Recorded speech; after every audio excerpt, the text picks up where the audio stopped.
Shop, and we're speaking to Andy. Andy, hi. Hello, how are you, darling? How do you manage to do hairdressing without chemicals? It's all with herbs. Really? We've just avoided chemicals, flower essence, herbs, henna. Henna, of course, is a really strong colourant. Yeah, and been around for a long time. But yeah, a yogurt-based bleach can lighten. We've done a colour here with the yogurt-based bleach. Oh, really? That's quite strong, isn't it? Yeah, they turn out beautiful colours. Do you get people coming here as well that have like quite sensitive skin, you know, so the chemicals... Lots of people that are really allergic or hypersensitive, but a lot of people just in their belief, like they believe they don't want to be using chemicals on their hair all their life. So and a lot of people come in here without even knowing that I'm chemical free, and then sort of are converted once they're in here. So it just depends really. People come in here for all different reasons. Been here for 6 years. Yeah, 6 years. That's a good time to build a really strong client base. Good community too, you know. This is the thing, I mean, I'm very aware that St Kilda's going through a lot of change at the moment. Have you noticed that? Yeah, big changes. What are your opinions on that? They're for the worst, honestly. No, I good don't. on you. I think it needed a bit of cleaning up, and not in a bad way either. Just a bit of renovation here and there, not major developing. Because it's a thing, an area can hold onto its identity and still get a little bit more mobile. You've got your old people still here. They still hold it together, don't they? The oldies. That's right. I got my local oldies. I love them, you know. Yeah, they've been here. One lady 90 years, you know, and her parents, she's lived in the same apartment that her parents bought when they were married. So imagine that on the corner of Robe and Grey Street. Yeah, it's a great community, St Kilda. It is.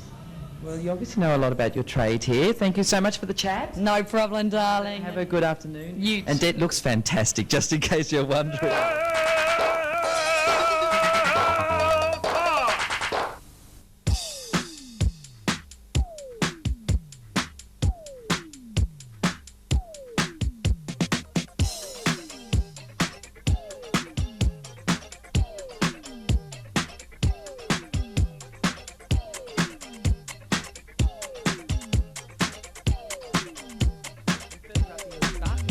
Street, isn't it? Barclay Street, there's a shop called The Bitch Is Back. And we're speaking with Genevieve. Genevieve, hi there. Hi, nice to see you. I have to ask you first about the title of your shop, The Bitch Is Back. What does that, where does that come from? Well, where it actually came from, we've been here for 9 years now, and when we first set up, we didn't have a name. We sort of brainstormed 200 different names and then tried it out on the customers. And the one that stuck in people's mind was The Bitch Is Back. And lots of people come in, we've had people come in and say, you were the main topic of conversation at a dinner party the other night. Where did it come from? Yeah. And I like to think that you can't keep a good bitch down. It'll come back up no matter what. So pieces of furniture or whatever, they'll come back in fashion. Yeah, because it does kind of link in with what you sell here, which is I would say retro furniture, but really it's just really furniture that's highly stylish. I don't imagine any of this goes out of fashion. No, I think a good design will always stay in fashion, and like the chair that I'm sitting on, which is a Grant Featherston, it's becoming collectible now, so you know they're worth a lot of money. People who who bought them years ago, if they've held on to them, they're now worth quite a lot. Really? Yeah. Yes, they're a good investment. Grant Featherston, he's an Australian furniture designer, yes, is he? an Australian working out of Melbourne. St Kilda is going through a lot of change at the moment, so I imagine your customer types are changing as well, is that right? Yes, we've had to change, having been here for 9 years, we've had to change. We've probably, earlier on we used to deal in a lot of 40s and 50s and early 60s, and now it's more 60s and 70s, and we've had to change in response to the people that have moved into the area. So, and it's really has, the last 3 or 4 years has been absolutely amazing. I think the transformation in clientele and you know what people are asking for. So I guess some of the the Art Deco styles of flats, 5 or 6 years ago, some of the older styles of furniture look fantastic, but now it seems all the 60s and 70s flats are the trendy flats to live in. Well, I think with the more sort of architecturally, they're going for more streamlined looks, and they're also downsizing. And a lot of the sort of the 60s and 70s sort of designs with the chrome sort of things and the more streamlined furnitures tend to go really well and suit these new designs. That's great.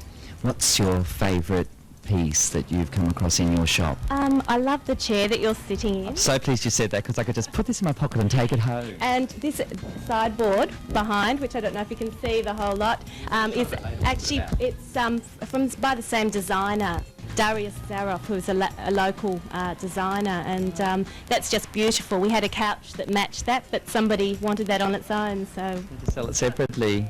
And it's one of the questions we have to ask, how do you go about finding your wares? Now, we get probably on average about 5 phone calls a day of people ringing up asking us to come and have a look at their stock. James, who is my brother, it's a family business, he set it up with my mother.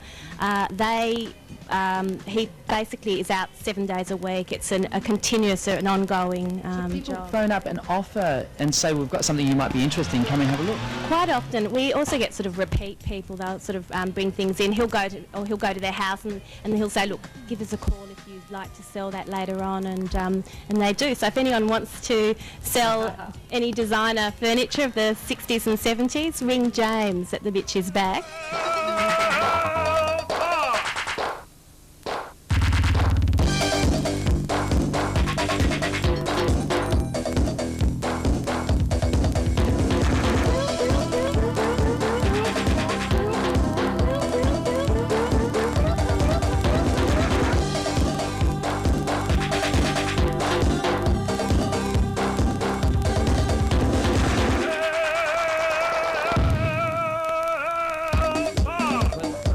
It's famous for its cakes, and we've come along to Le Bon Cake Shop, and we're speaking to Leo and Mary. Is that right? That's right. Wow, great. And you actually make the cakes yourself? Yes, we do. We make everything here. Yeah. Tell me about this style of cake making. It's highly decorative. That's right. And did you have to do a little bit of training to be able to make them look so good? Well, you need to be creative, and you have to sort of dabble in there and do a few bits and pieces and just experiment a lot of the times. Yeah. It really is stunning. Do you get, I notice a lot of people are actually stopping on the outside and looking in. Do you get a lot of window shoppers as well as... We have a lot of window shoppers, we have a lot of photographers, and we have a lot of tourists who come down, and I'm sure you'll find a photo of this shop in everyone's tourist album somewhere in the world. Mary, it's a family business. Yes, it is. And and you've just recently come on board to help in the shop? Actually, I've been here quite a while. I've been here for about 15 years, so... Oh, right. Oh, heaven. Has your folks have always run this store here? Yes, they've always had this shop, and my father's actually always been on this street. He used to work at Monarch, which is further along. Another cake shop? Yep. And then we used to own Ackland Cakes, which is the next one down.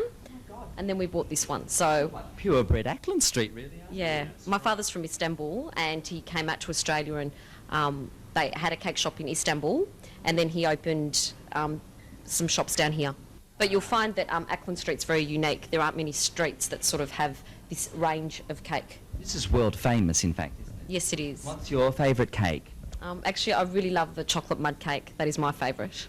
Chocolate. And what's your favourite cake? Oh, I'd go for the Black Forest myself. Nothing like a good Black Forest. No, nothing like a good Black Forest. Thank you. What time do you have to get up in the morning, like 5 a.m? No, sometimes 6, sometimes 5. It just depends. You know, you cope with the workload.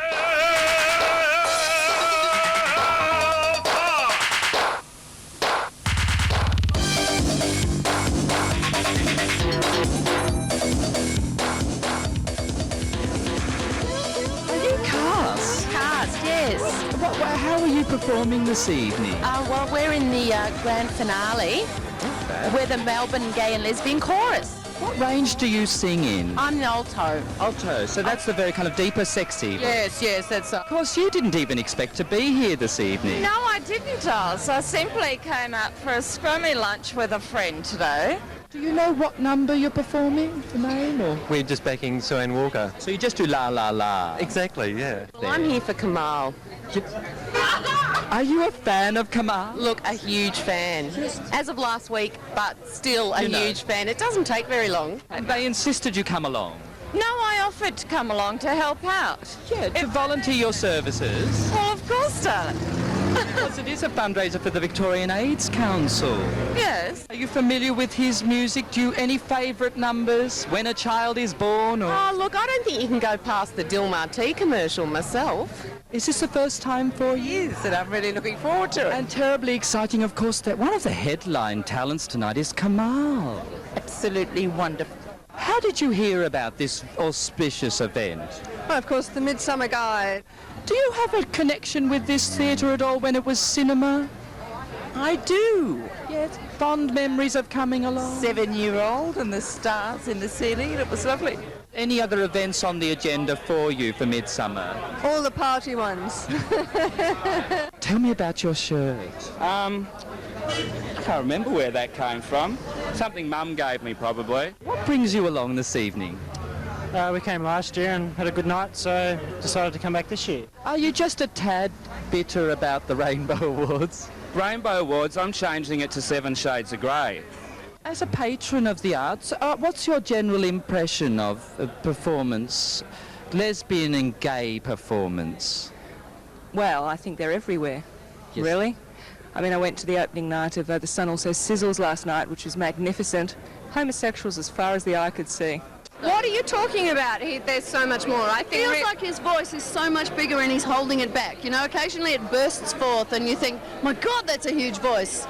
And it's not just the sound system. so. Really, all she's saying is that he's more of a singer than he was tonight. But I don't think she means I'm that saying that he could sing louder.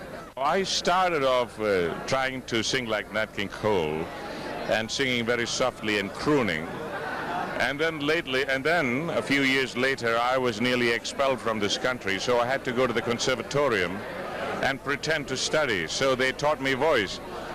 But it was very difficult to listen to what they were trying to tell me. So eventually, I evolved my own sound. How did it feel on stage in front of all those people? Because you were very well received this evening. Well, I was pleasantly surprised. In fact, I didn't get a chance to see all of them because the audience were in the dark. I normally like to see who I'm talking to or singing to. Did you see Kamal backstage? He was such a lovely man. I heard him warming up and thought, oh, if I could only sing that low. Was he doing his vocal exercise? Yes, he was. What a phenomenal voice. He's a wonderful man and Yeah. so friendly.